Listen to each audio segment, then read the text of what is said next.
Pour pouvoir travailler avec les graphes, encore faut-il maîtriser le vocabulaire des graphes. Alors ce vocabulaire est important, il y a beaucoup de choses, mais ce n'est pas compliqué. Donc ici, on commence par les sommets qui sont reliés, alors c'est des mots de vocabulaire, hein. Donc deux sommets qui sont reliés par une arête, puisqu'on a vu ce que c'était qu'un graphe, ils sont dits adjacents. Et si je prends l'arête qui relie les deux sommets, eh bien on dit qu'elle est incidente aux deux sommets en question. Ensuite, une arête, ça va être, si elle relie un sommet à lui-même, puisqu'on peut avoir quelque chose qui relie le sommet à lui-même, ça va être une boucle. Ensuite, on va parler également de l'ordre d'un graphe, qui est donc le nombre total des sommets, et du degré d'un sommet. Et on va voir ici, attention pour le degré de sommet, ça fait une boucle qui compte pour 2. Alors, voyons un petit peu ces 5 mots de vocabulaire ici sur le graphe numéro 1. Alors ici, vous voyez, vous avez une arête entre A et C, donc ça, c'est une arête incidente à A et C. Ici, là, D et F, vous voyez, ils sont adjacents. Pourquoi? Parce qu'ils sont reliés par une arête. Ici, là, j'ai une boucle. Une boucle puisqu'elle part de A pour aller à A. Ici, attention, hein, ce n'est pas un graphe orienté, c'est un graphe non orienté. Alors maintenant, si on prend l'ordre de ce graphe, eh bien l'ordre de ce graphe c'est le nombre de sommets, donc on en a 1, 2, 3, 4, 5, 6, donc c'est d'ordre 6. Et maintenant qu'on a l'ordre du graphe, on va pouvoir déterminer le degré de chacun des sommets. Alors, quand on fait le degré de chacun des sommets, on va regarder donc le nombre d'arêtes qui sont incidentes au sommet. Donc, si je prends le point A, j'en ai 1, 2, 3, et j'ai une boucle qui compte pour 2, ça nous fait donc 5 ici. Pour le point B, j'ai une seule arête. Pour le point C, j'en ai 1, 2, 3. Pour le point D, j'en ai 2. Pour le point E, j'en ai 2 également. Et pour le point F, j'en ai 3. Voilà un petit peu pour les degrés. Vous voyez, c'est extrêmement facile. Quand on parle d'un graphe simple, ici, on dit qu'il faut qu'il y ait au plus... Alors, je souligne le mot de vocabulaire. Donc, on dit qu'un graphe est simple ici. S'il y a au plus une arête qui relie deux sommets et qui ne comporte pas de boucle. Donc si on prend le graphe 1 ici, ben, ce n'est pas un graphe simple parce que, regardez, là ici, entre le sommet A et F, il y a deux arêtes. Ou alors, il y a une boucle aussi entre A et A. Donc le graphe 1 n'est pas un graphe simple ici. Voilà un graphe simple, par exemple. Il est non orienté, bien sûr, puisqu'il n'y a pas de flèche. Et il est simple parce qu'il n'y a jamais deux sommets qui sont reliés avec plus d'une seule arête. Petite propriété ici, c'est que dans un graphe non orienté, si on ajoute le degré de tous les sommets, eh bien on va avoir le double du nombre d'arêtes. Regardons un petit peu sur ce graphe-là. Si j'ajoute le degré des sommets, ça fait 5, 6, 9, 11, 13, 16, ça me fait 16. Et si je compte le nombre d'arêtes, j'en ai 1, 2, 3, 4, 5, 6, 7 et 8. Donc ça me fait bien 8 arêtes et le nombre de degrés qui est égal à 16. Bon, ça se comprend bien puisque on a une arête qui relie deux sommets, donc automatiquement ça multiplie par 2. Une autre définition maintenant, c'est la notion de graphe complet qui est assez importante. Donc on va dire que le graphe est complet lorsque tous les sommets sont adjacents 2 à 2. Si on prend le graphe numéro 1, bah, il n'est pas complet parce que si on prend par exemple B et E ne sont pas adjacents car B et E ne sont pas adjacents. Donc maintenant, si je veux fabriquer un graphe complet d'ordre 4, par exemple, je vais obtenir cette chose-là, ici. Donc il faut que tous les sommets soient reliés, en fait. Hein. Donc l'idée, c'est de dire ici, voilà, ah ouais, mais là, j'ai l'impression d'avoir un graphe complet puisque j'ai relié. Ben non, en fait, parce que A et C ne sont pas reliés. Donc il faut bien que je relie A et C également. Et il faut que je relie également D et B qui n'étaient pas adjacents. Et là, ils le sont. Et donc cette fois-ci, ici, j'ai un graphe complet pour ici avec un d'ordre 4. Regardez, je vous montre ici sur un livre, vous voyez, d'ordre 4 ici, d'ordre 5, d'ordre 8, ça fait des figures totalement symétriques si on respecte, si on fait des polygones réguliers. Et tous les sommets sont reliés entre eux, donc il faut bien sûr toutes les diagonales dans ces figures géométriques-là. Maintenant qu'on a nos graphes complets, on va parler donc de la chaîne d'un graphe non orienté. Alors, une chaîne, ça va être une suite d'arêtes consécutives. Et là, alors on parle d'une chaîne ici, c'est une suite d'arêtes consécutives, donc ça inclut les boucles bien entendu. Et la longueur de la chaîne, c'est le nombre d'arêtes. D'accord, la longueur de la chaîne, c'est le nombre d'arêtes de la chaîne, ça se comprend bien. Et on va dire que la chaîne est fermée lorsqu'on part d'un endroit et qu'on revient à la fin, c'est-à-dire qu'on est exactement, on va arriver au final. Exemple, si je prends dans le graphe 2, je vais prendre par exemple la chaîne, je vais partir du point A, alors est-ce qu'on voit le graphe 2 ici?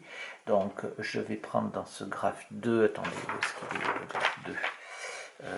Il est ici le graphe 2, donc je vais le mettre là, de façon à ce que vous voyez bien. Donc dans le graphe 2, si je prends la chaîne, je vais partir de A, ensuite je peux aller jusqu'à E, et ça c'est une chaîne. Je vais en prendre une autre ici, je vais partir de B, je vais aller à C après je peux aller à A, après je peux aller à D, et je peux revenir à C par exemple ici, ça c'est une chaîne aussi, de longueur, alors de longueur,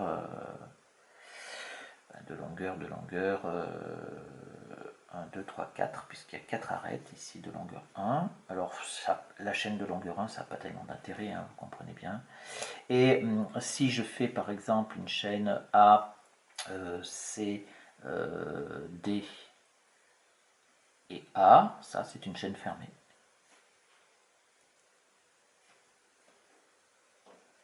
De longueur, celle-là, elle a 1, 2, 3 arêtes de longueur 3.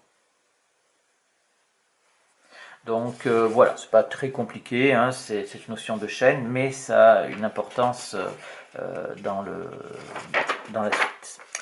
Alors maintenant, on va parler d'un graphe connexe. Un graphe est connexe, ici,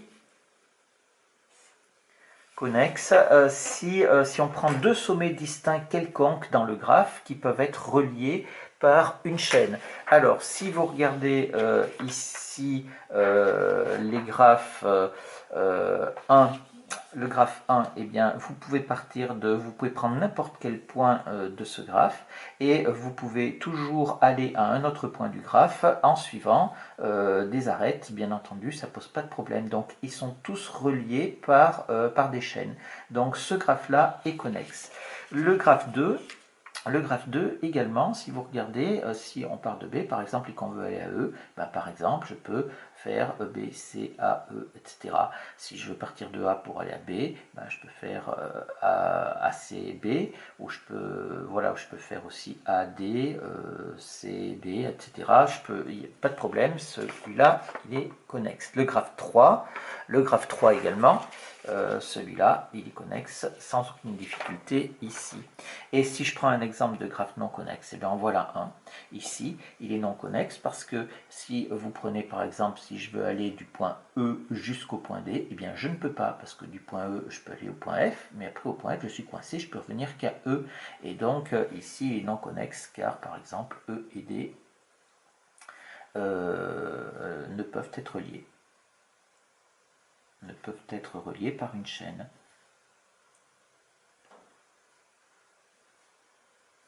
Donc ici, celui-là, il n'est pas connexe. Alors vous comprenez bien, en fait, c'est très visuel. Vous voyez bien que ici, en fait, les points A, B, C et D forment un groupe, et puis E et F forment un groupe tout seul. En fait, E et F sont reliés entre eux, A, B, C et D aussi par n'importe quelle chaîne, il n'y a pas de problème.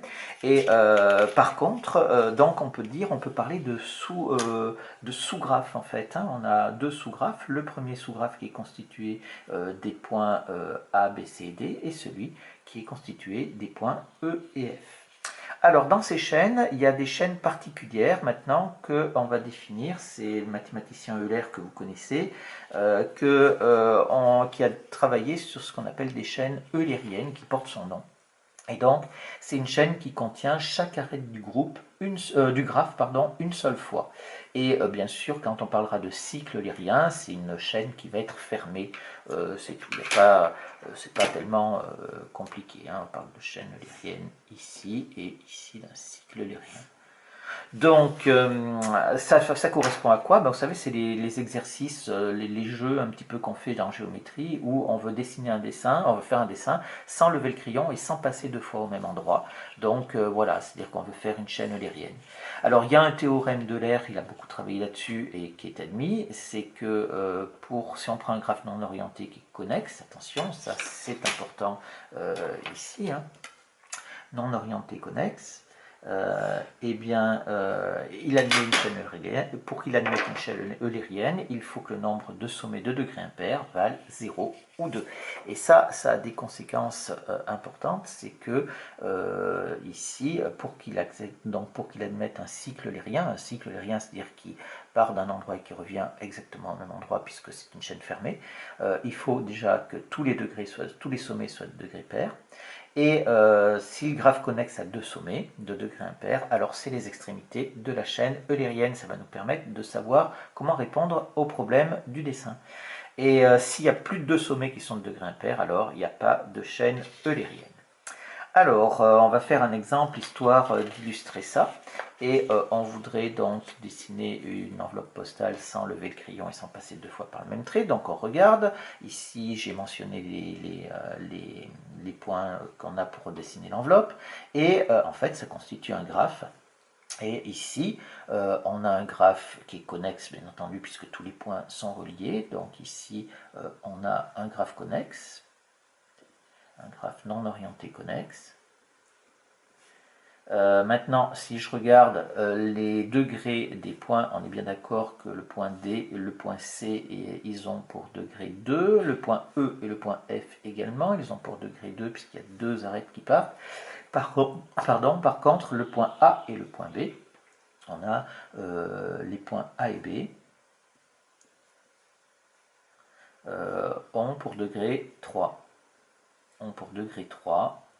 Donc, comme c'est les deux seuls, eh bien, les conséquences ici, ça me dit que c'est les extrémités de la chaîne eulérienne. Donc ici, ils sont donc les extrémités de la chaîne eulérienne. Et donc maintenant, si on veut tracer ça, eh bien, donc le dessin se fera. Deux points. Alors, on va faire quoi? Eh bien, on va partir de A pour arriver à B. Donc, partir de A, je vais faire ici en 1. Après, je vais suivre en 2 ici. En 3 ici, j'arrive à B. Ici, je vais partir en 4 là. Là, ici, je vais faire 5. Je vais faire 6 ici. Et je vais faire 7 pour arriver à B ici. Donc, je suis parti de A, hop, et j'arrive à B, c'est-à-dire mes deux sommets qui ont un degré impair. Donc on va partir de A, on va aller à D, on va aller à C, ensuite à B, ensuite à A, ensuite E, F et B. Et voilà comment est-ce qu'on peut avoir cette chose-là. Alors ça restreint considérablement les possibles, puisqu'on sait d'où il faut partir et où est-ce qu'il faut arriver. On termine avec le vocabulaire propre au graphe orienté, et on va voir un exemple de ce que ça peut donner. Donc dans un graphe orienté, les arêtes on les appelle les arcs, et pour les sommets, alors c'est un petit peu plus compliqué parce qu'en fait il y a des flèches qui arrivent au sommet, il y a des flèches qui partent du sommet, donc on parlera de degrés entrants et de degrés sortants. Donc ici on parle d'arc et là on parle de degrés entrants et de degrés sortants. C'est vraiment quelque chose de propre au graphe orienté ici. Et pour une chaîne, on appelle ça un chemin, puisqu'il y a un sens de parcours, il faut respecter le sens de parcours des arcs. Regardons ici sur ce graphe numéro 6, Donc j'ai pris un graphe relativement simple. J'ai donc mes sommets A, B, C, D et E. Et regardons donc le nombre de degrés entrants ici sur notre sommet A. Alors, vous voyez ici, avant de faire ça, je vais avoir une précision, une petite chose sur le dessin. Vous voyez, j'ai fait donc des flèches, mais les flèches, des fois, on les voit pas trop parce que quand on est proche du point, ça ne le fait pas. Donc, des fois, souvent, ce qu'on fait, c'est que la flèche, on la met à cet endroit-là pour le sens de parcours. Et ici, c'est-à-dire au milieu, comme ça, c'est beaucoup plus visible et ça ne pose pas de problème, ça évite d'avoir quelque chose d'illisible au niveau du point. Donc ici, si je prends le degré entrant pour le point A, eh bien j'ai quoi? J'ai un arc qui arrive au point A, donc c'est tout, et j'en ai qu'un seul, donc je vais avoir un pour le degré entrant. Le degré sortant, par contre, j'ai un arc qui sort, j'en ai un deuxième ici, j'en ai donc deux. Pour le point B, donc les degrés entrants, bah, j'ai rien, j'en ai aucun, donc ça nous fait 0. Et ici, par contre, je n'ai qu'une flèche qui part du point B, donc un arc seulement. Ici, ça nous fait 1. Pour le point C, c'est pareil, j'en ai un entrant et un sortant. Un entrant, un sortant. Pour le point D ici, j'en ai donc ici un entrant et sortant, j'en ai 0 ici. Et pour le point E, alors pour le point E, j'en ai un entrant, j'en ai un deuxième entrant puisque la boucle elle rentre ici, donc j'ai deux entrants. Et pour les sortants pour le point E, eh bien je n'en ai qu'un puisque je n'ai que la boucle qui sort d'ici. Donc voilà pour les degrés entrants et les degrés sortants, ça se comprend relativement bien. Les exemples de chemin que l'on peut avoir, eh bien ici je vais prendre par exemple, je vais partir de B, tiens pourquoi pas, de B, si je pars de B, eh bien je peux aller jusqu'à E par exemple, et puis après eh bien je peux aller de nouveau jusqu'à E en utilisant la boucle. Voilà, j'ai un chemin ici. Si je prends ici un autre chemin, je vais partir, prenons par exemple de A, je pars de A, je vais aller jusqu'à C, puis après je vais aller jusqu'à A, et puis après je vais aller jusqu'à D, qui va nous faire un chemin ici. Voilà deux exemples de chemins qui ça suffira ici sur ce graphe-là. Une remarque ici, c'est que étant donné qu'il n'y a pas de chemin qui part de D, et bien évidemment, il n'y a pas de flèche qui part de D, pas d'arc qui part de D, il n'y a pas de chemin non plus.